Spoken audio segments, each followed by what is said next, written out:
Yo era el perfecto caballero prometido con Stella Dance, la chica más salvaje e imprudente de la familia más poderosa de la ciudad. Por ella hice cosas que jamás pensé que haría, le encantaba correr, así que aprendí a conducir en un circuito, le gustaba beber, así que me convertí en catador de vinos y experto coctelero. Cuando Stella armaba un lío, yo lo solucionaba, cuando perdía los nervios, la calmaba con una sonrisa. Me convertí en el ejemplo del prometido perfecto y todos pensaban que estaba completamente, desesperadamente enamorado de ella. Estella también lo creía, hasta la noche en que organizó una fiesta de bienvenida para su primer amor. Con suavidad retiré mi mano de la suya y, con voz firme, le dije, Estella, cancelemos el compromiso. Esa noche todos dijeron que Stella Dance tuvo una crisis total. El regalo de cumpleaños que había pedido para ella llegó, un reloj entregado en persona por el gerente de la marca, con esfera y agujas en gris plateado que combinaban a la perfección con su coche deportivo favorito. Estella lo había mencionado al pasar hacía mucho tiempo, pero conseguirlo me costó un gran esfuerzo. El gerente me vio mirarlo y suspiró, señor Hayes, es usted increíble con la señorita Vance, el prometido más devoto que he visto. No se equivocaba, ese era el consenso, nadie habría imaginado que un hijo de la familia Hayes se enamorara a primera vista de la infame Stella Dance, la rompehuesos de la alta sociedad. Las manos que tocaban el piano aprendieron a correr coches por ella, el hombre que nunca había probado alcohol bebió tanto por ella que acabó hospitalizado con una hemorragia. Era difícil imaginar a alguien tan callado y amable como yo obsesionado hasta ese punto. Mi devoción era legendaria, incluso sus amigos más salvajes me llamaban con respeto por mi nombre, Louis. En internet me llamaban el prometido del año, la única historia de amor auténtica en un mundo de matrimonios de conveniencia. El gerente insistió, señor Hayes, parece que lo que dicen en la red es cierto, pronto se casarán. Levanté la vista del reloj y esbocé una sonrisa tímida como la de cualquier hombre ilusionado con su boda. Eso espero, respondí. Pero al girar la cabeza, vi mi reflejo en el ventanal y no tenía cara de felicidad. Mañana era el cumpleaños de Estella, y como siempre la noche anterior la pasaba de fiesta con su grupo sin molestarse en responderme. Pero esta vez recibí un video desde su móvil, claramente no enviado por ella. La grabación parecía hecha en un reservado de discoteca con la música atronando, Estella estaba reclinada en el sofá con los ojos cerrados y un lunar visible en el cuello, mientras un hombre se inclinaba para besarla suavemente en los labios. No solo lo grabó él mismo, sino que además conocía su contraseña y me lo mandó directamente, como marcando su territorio, acompañado de un mensaje de voz, Estella dice que nunca te ha besado. ¿Es verdad? ¿Quieres apostar a que nunca te ha querido?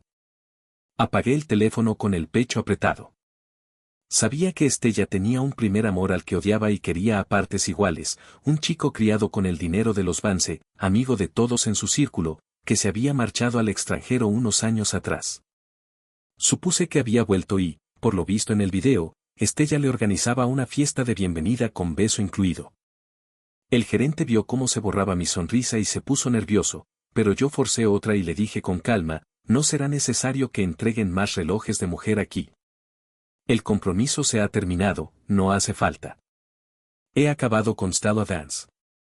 Sabía dónde estaría, así que fui a la discoteca, todavía llena de ruido y luces. Localicé su reservado, jugaban a beber con montones de chupitos en la mesa. Solo Alex, su primer amor, estaba de pie tras perder una ronda. Estella se burló, Alex, solo has vuelto arrastrándote porque estás arruinado, ¿no? $1000 el trago. Alex bebió medio vaso y casi se ahoga, con lágrimas en los ojos. Entonces Stella le arrebató el vaso y cambió las reglas con una sonrisa, o te quitas una prenda. 10,000.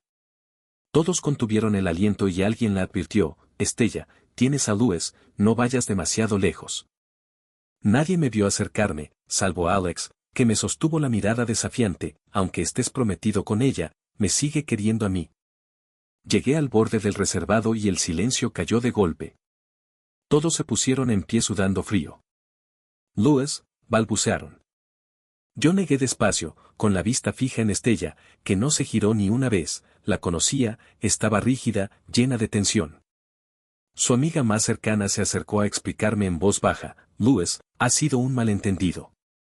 Te juro que la vigilé todo el tiempo, salvo cuando fui al baño. Estella estaba dormida y, al despertar, dijo esa barbaridad. Me miró y se calló al darse cuenta de lo mucho que yo la quería.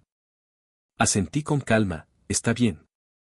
Ella suspiró aliviada y vi cómo la espalda de Estella se relajaba un poco, pero entonces me quité el anillo de compromiso y lo puse sobre la mesa delante de Alex.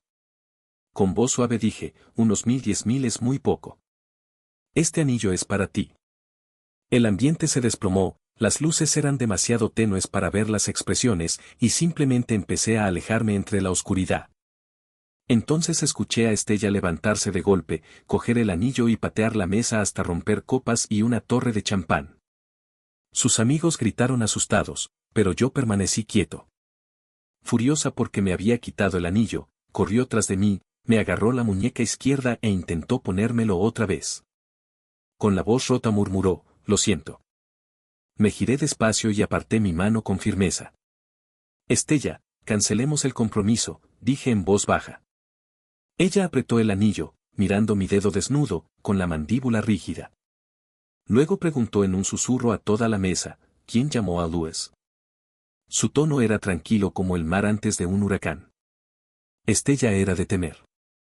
Los amigos de Estella estaban acostumbrados a adularla y todos conocían su carácter explosivo, y justo en ese momento estaba a punto de perderlo por completo. Todos negaban con la cabeza frenéticamente asegurando con la voz temblorosa que jamás se atreverían, mientras Alex, con gesto de culpa y miedo, dio un paso atrás y el crujido del cristal roto bajo su pie atrajo la furia de Estella, que giró la cabeza hacia él y lo fulminó con la mirada antes de agarrarlo por el cuello de la camisa y estamparlo contra la pared, gritando con los ojos llenos de rabia si le había dado permiso para creerse importante. Todos se quedaron helados. El club entero miraba desde que la torre de champán se desplomó y los móviles grababan. El gerente llegó sudando con los guardias pero nadie se atrevía a intervenir hasta que yo dije, Estella, basta, y ella, de inmediato, lo soltó, agachó la cabeza, cogió una servilleta y se limpió furiosa las manos, donde vi un anillo con mi inicial grabada en él.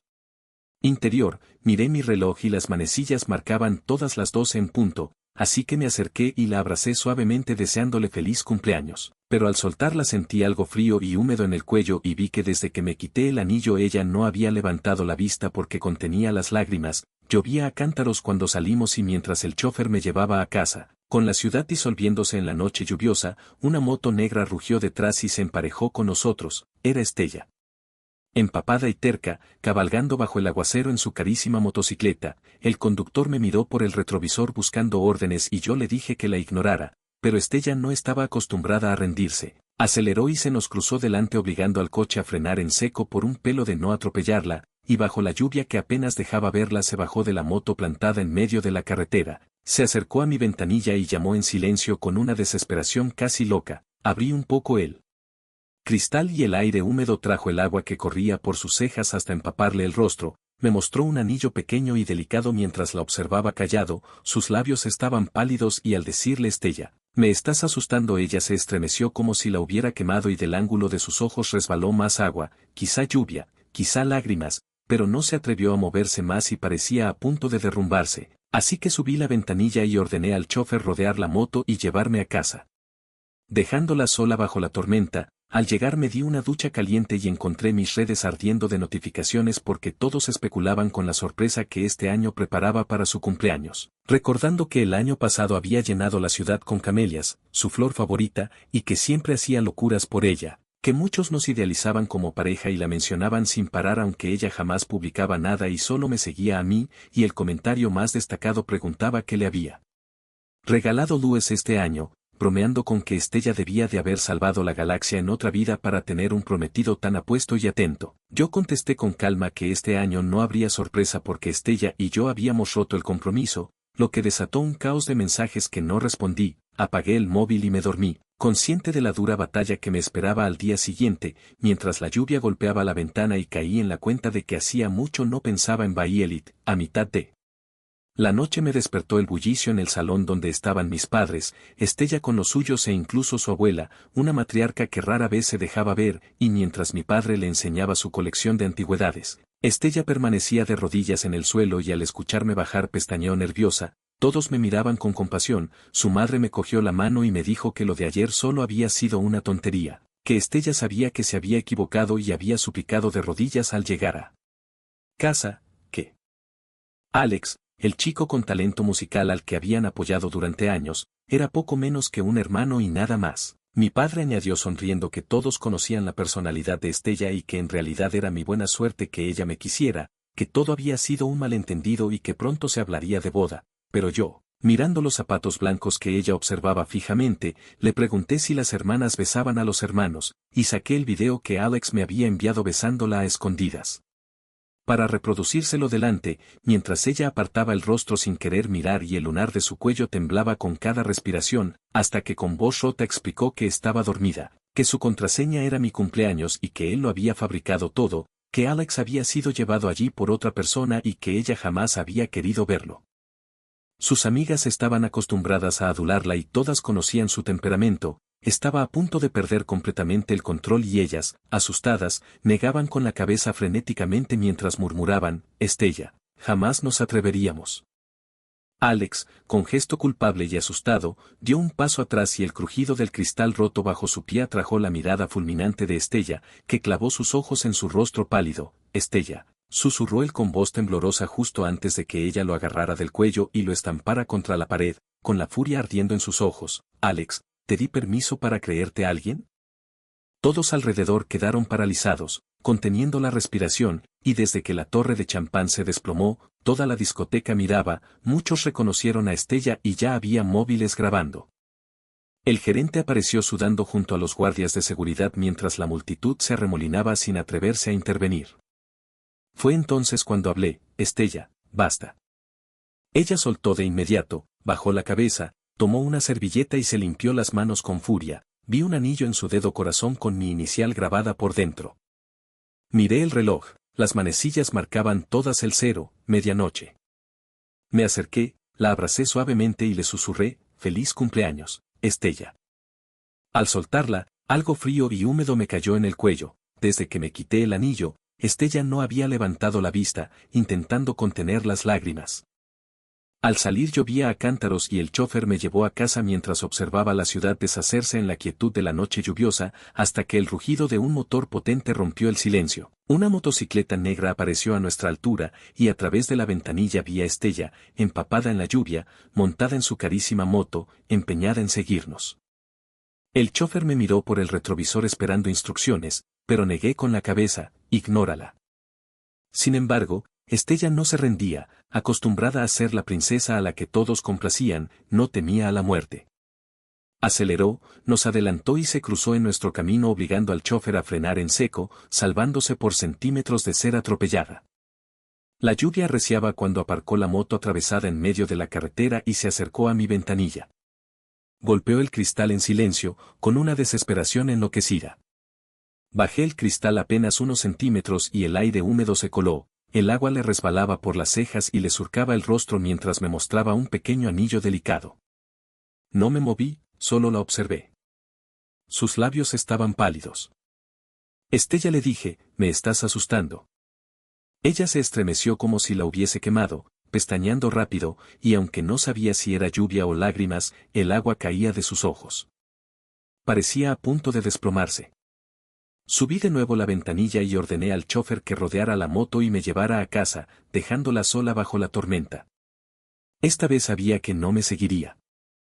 Al llegar, me di una ducha caliente y vi cómo mis redes sociales explotaban de notificaciones, incluso era tendencia porque todos especulaban con la sorpresa que tendría Estella por su cumpleaños.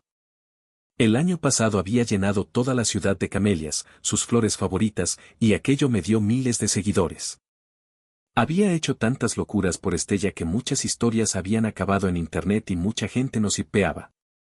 Mis menciones estaban llenas de etiquetas con su nombre, aunque su cuenta permanecía vacía, jamás publicaba, pero tenía millones de seguidores y solo seguía a una persona, a mí. Leía el comentario principal, Estella, danos una pista. ¿Qué te regaló Luis este año? ¿Acaso salvaste la galaxia en otra vida para tener a un prometido tan guapo y caballeroso que te trata como a una reina? Estoy verde de envidia. Otro decía, Estella, ¿qué postura tengo que dormir para soñar con nubes? Otros bromeaban, hay que matar a Estella y robarle a Louis. Me reí y contesté al comentario principal, no hay sorpresa de cumpleaños este año.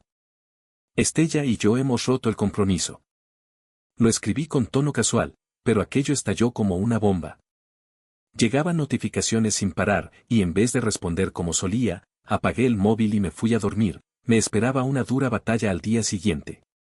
Mientras me adormecía, con la lluvia golpeando la ventana, me di cuenta de que hacía mucho que no pensaba en Violet. A mitad de la noche me despertó el bullicio en el salón. Allí estaban mis padres, Estella con los suyos e incluso su abuela, una matriarca venerada que rara vez aparecía en público.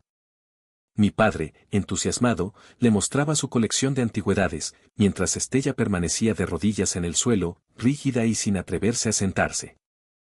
Cuando me oyó bajar, sus pestañas temblaron, yo estaba demacrado, con el rostro y los labios pálidos. Todos me miraron con lástima. La madre de Estella, que siempre me había adorado a pesar de que los Ayes no eran tan poderosos como los Vance, me tomó de la mano y dijo, Louis, lo de ayer fue solo una tontería de Estella, habló sin pensar, sabe que se equivocó y vino a casa a suplicarnos de rodillas, de otro modo, ni nosotros ni su abuela nos habríamos atrevido a presentarnos aquí. Ese chico, Alex, tiene algo de talento musical, lo hemos patrocinado años y vivió con nosotros un tiempo, pero entre él y Estella no hay nada, como mucho lo ve como un hermano pequeño. Mi padre sonrió y añadió, es simplemente el carácter de Estella, todos lo sabemos. Es nuestra fortuna que a Estella le guste Louis. Todo ha sido un malentendido, cuando se aclare todo estará bien, incluso podemos ir pensando en la boda. En unas pocas frases la paz parecía restablecida, hasta hablaban de la fecha del enlace. Estella mantenía la vista clavada en mis zapatos blancos y yo le dije, Estella, ¿acaso las hermanas besan a sus hermanos? Saqué el móvil, abrí el video que Alex me había enviado en el que se veía cómo la besaba a escondidas y lo reproduje ante todos. Estella giró la cabeza, rehusando mirar, y el lunar de su cuello temblaba con cada respiración. Debía de haber comprendido lo ocurrido la noche anterior porque, con voz rota, murmuró, yo estaba dormida. Mi contraseña es tu cumpleaños. Él se lo inventó todo. Fue otro quien trajo a Alex, yo nunca quise verlo. Puse el teléfono sobre la mesa donde todos se vieron obligados a mirarlo y el frágil aparato se hizo añicos. La madre de Estella se levantó de golpe, agarró un bastón cercano y lo descargó con fuerza sobre la espalda de su hija, seguida de unas cuantas patadas crueles mientras gritaba eres una vergüenza, y yo retrocedí unos pasos mientras varios corrían a intervenir. Pero Estella no se defendió ni mostró su arrogancia habitual, solo gruñó de dolor con la mirada clavada en mí como si empezara a darse cuenta de que algo no encajaba, y yo la observaba con la misma expresión serena con la que solía mirarla cuando corría coches, sin un atisbo de emoción, hasta que un destello de su furia contenida se escapó, se limpió la sangre del labio y con los ojos llenos de lágrimas juró que aunque se rompiera el compromiso mataría a cualquier mujer que osara estar a mi lado. La lluvia ya había cesado hacía tiempo y yo pensé en silencio, ¿y si esa persona ya estuviera muerta, hasta que la abuela de Estella intervino para sentenciar que romper un compromiso no era un juego de niños y que debíamos enfriarnos un tiempo,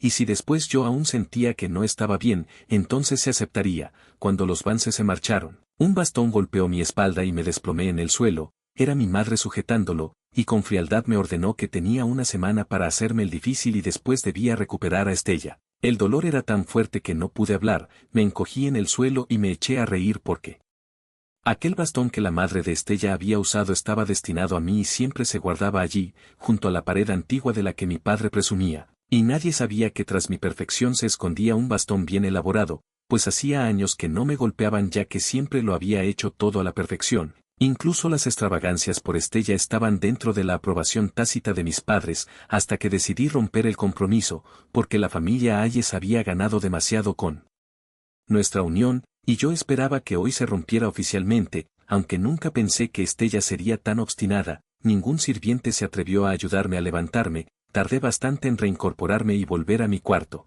Encendí el portátil, el dolor de la espalda se me metía en el corazón, hacía tiempo que no intentaba hablar con Violet, y a veces sentía que empezaba a olvidarla, así que escribí en la ventana de chat, Violet, ¿estás ahí? Y el programa que ella me había dejado me respondió.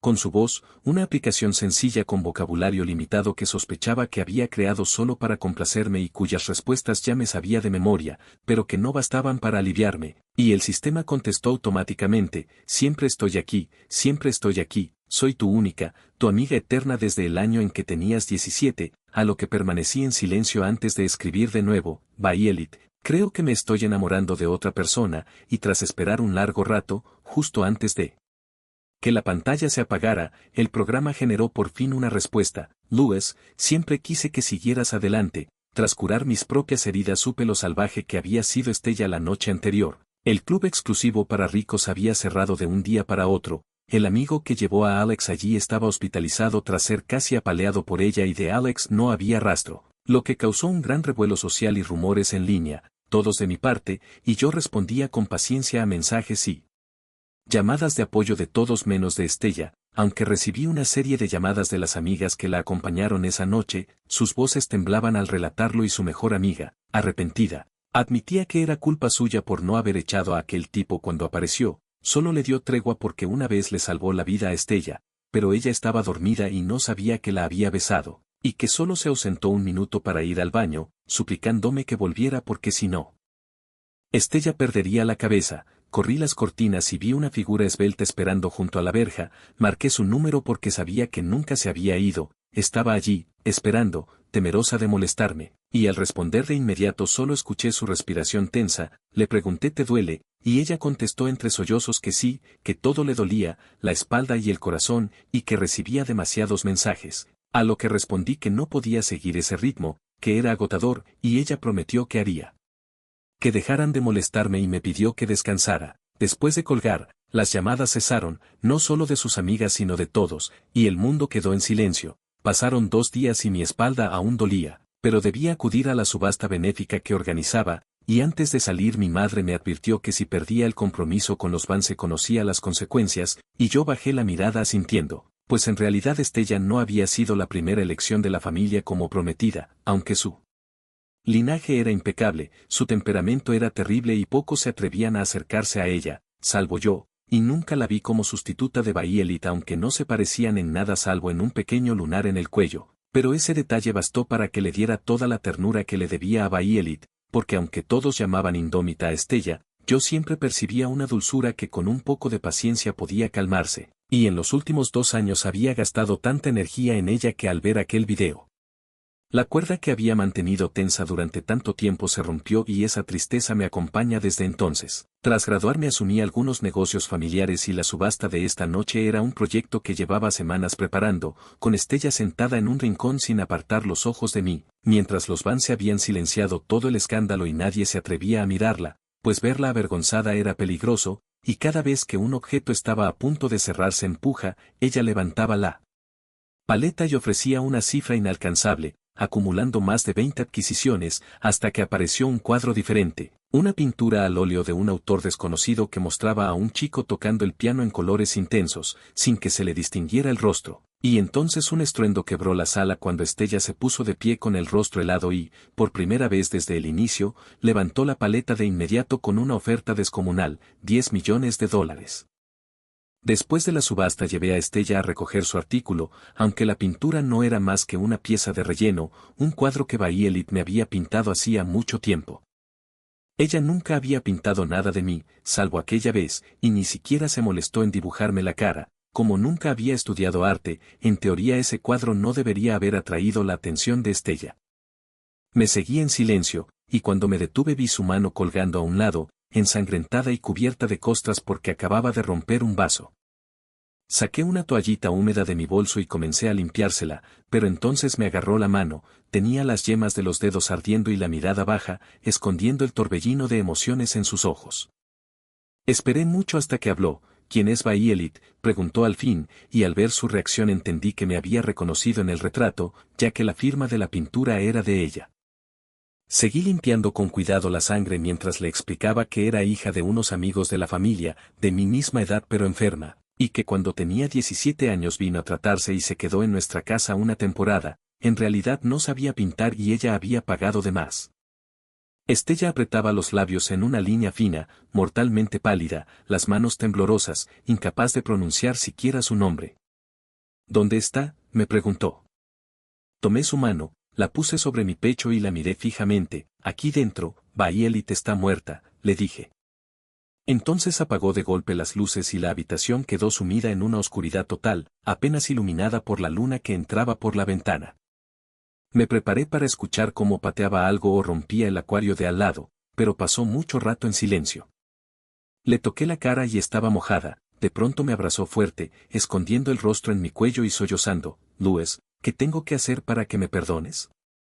Le acaricié el pelo con suavidad y le susurré, cuelga de nuevo el cuadro, no lo rompas, ha costado mucho, ponlo en tu dormitorio, justo donde antes estaba la foto de nuestro compromiso. Se quedó helada.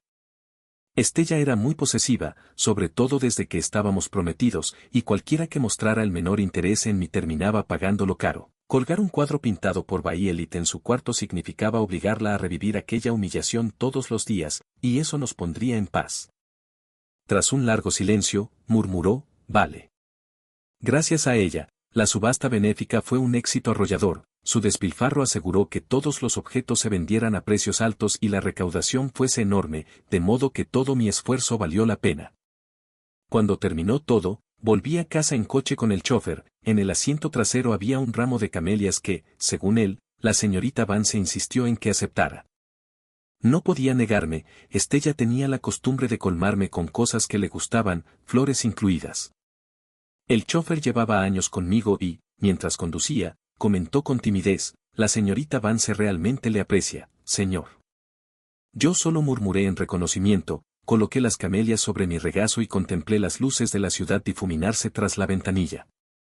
Siempre supe que Estella era simplemente Estella, demasiado fuerte, demasiado libre, demasiado vital.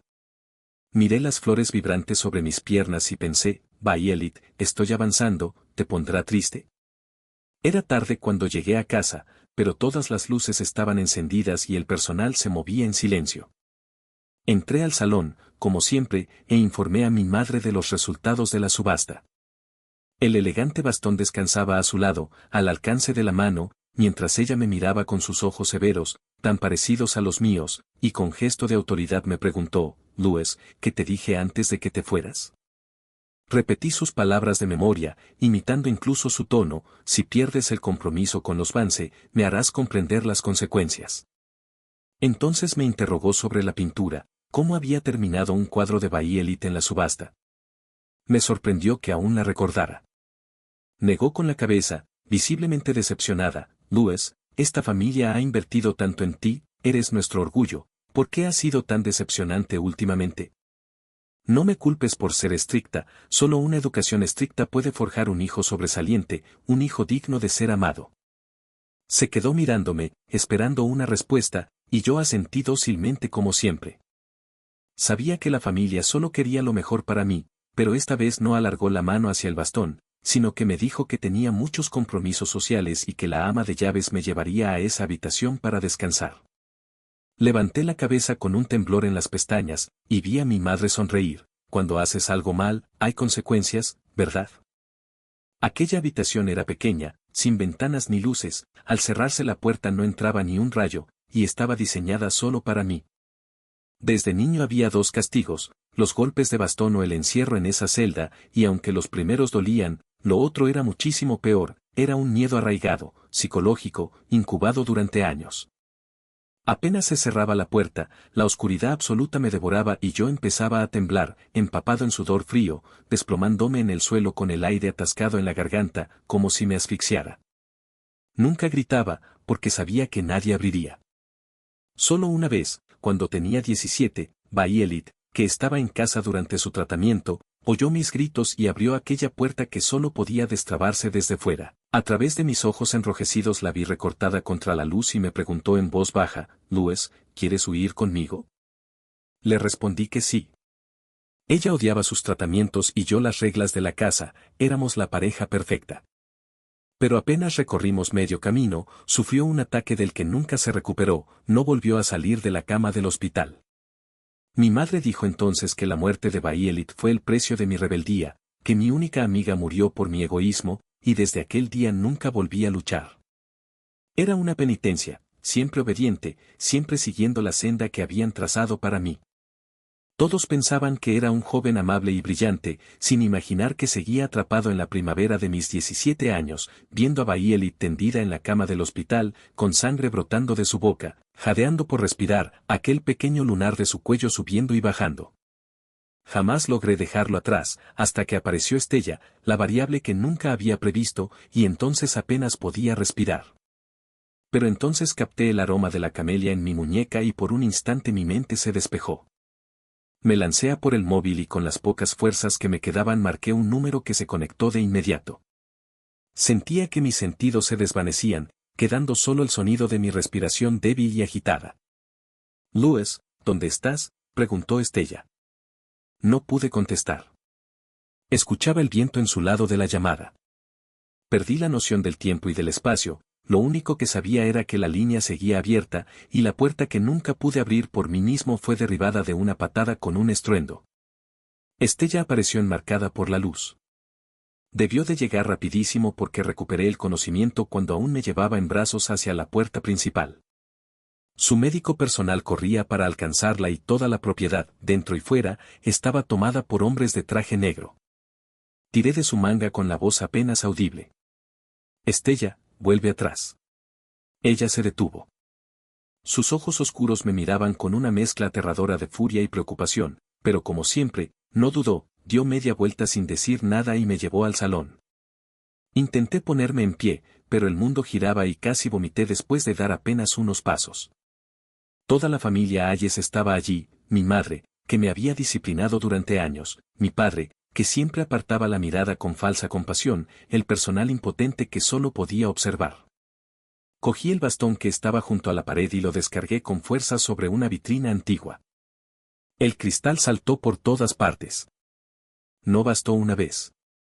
Golpeé otra y otra. No sé cuántas veces hasta que recobré el sentido, rodeado de un mar de destrozos. El bastón cayó al suelo hecho pedazos. Todos retrocedían asustados, mirándome como a un loco. Incluso mi madre estaba sin palabras. Se equivocó entonces. No debí intentar huir con Bayelit cuando tenía 17 años, debí haber destrozado esta casa entera. Mi voz seguía rota. __, eres un caballero perfecto. Un sueño me persiguió durante años. Corría desesperado por un camino, apretando contra mí una magnolia blanca que acababa de caer de una rama, ansioso por contarle a mi amiga cómo brillaban las magnolias bajo la luna, pero tropezaba y caía. Y cuando regresaba a la habitación del hospital, Bayelit estaba rodeada de gente y el monitor cardíaco era una línea plana. Nunca más pintaría al chico del piano, nunca más abriría esa puerta para mí, nunca más tendería su mano hacia mí. Me pidió que le cogiera una flor en la brisa de primavera, pero desapareció para siempre en esa misma primavera antes de que pudiera volver con ella. Lo sentí como un castigo. Mi madre me agarró del hombro, viendo mi rostro atónito. «Louis, ¿lo ves? Las consecuencias de tus errores pueden pagarlas otros. No cometas más errores, ¿de acuerdo?». Durante años sentí que siempre corría ahí, sin embargo, estaba siempre preso en aquella cama de hospital. Yo estaba más sano que Bayelit, pero era como si el enfermo terminal fuera yo. La culpa se había convertido en mi enfermedad, crónica e incurable, hasta que conocí a Estella. Ella era como un rey demonio de un cuento, con una fuerza vital ardiente, valiente e indomable. En mi sueño, esta vez dejé de correr. Me detuve, puse la magnolia en el suelo y dije, «Bayelit, tengo que seguir adelante. Tú cuídate». Era de noche cuando desperté en una habitación de hospital. Estella se había quedado dormida esperando junto a mi cama, encogida en un rincón, con aspecto de no haber dormido en días. Incluso dormida me sujetaba la mano con fuerza. Llevaba su anillo de compromiso en el dedo corazón, y el mío colgaba de una cadena en su cuello. Abrí las redes sociales. Por una vez, Estella había publicado algo, solo una foto de su mano agarrando la mía, pero sin anillo en mi dedo. Los seguidores más atentos notaron la esquina del collar que llevaba. Los comentarios estaban llenos de burlas, no sabes valorar a un gran chico cuando lo tienes. Ahora llora lo que quieras, a nadie le importa. Los ricos sois de otro planeta. Llevar 2 anillos de compromiso tú sola, qué espectáculo. Estella respondió a cada uno con la misma palabra, que os jodan. Afuera, las magnolias blancas florecían, brillando casi luminosas en la oscuridad. Me quedé absorto, y al girarme vi que Estella estaba despierta. Me había estado observando quién sabe cuánto, sin rastro de arrogancia en los ojos. Apretaba los labios, esperando con cautela mi reacción. Miré sus ojos aún hinchados. Suspiré y cogí hielo para aliviar la hinchazón. Había oído que llevaba gafas de sol a todas partes en los últimos días. Nunca imaginé que pudiera llorar tanto. De repente habló: Luisis, hagas lo que hagas a partir de ahora, seas quien seas, de verdad puedes hacerlo. Lo pensé un momento, ¿eso incluía cancelar el compromiso? Guardó silencio mucho rato. Cuando al fin habló, su voz temblaba: sí, pero yo seguiré queriéndote. Seguiré siguiéndote. Nadie más puede estar contigo, ni siquiera en tu corazón. Asentí. Ella entrelazó sus dedos con los míos. Yo no me aparté. Seré yo mismo, tal y como Bailey deseaba, y seguiré adelante, sin quedar atrapado en la primavera de mis 17 años. Las ruedas del destino encajaron en su sitio. Las magnolias blancas se mecían en la noche primaveral. Para mí y para Estella, quedaban infinitas primaveras por vivir.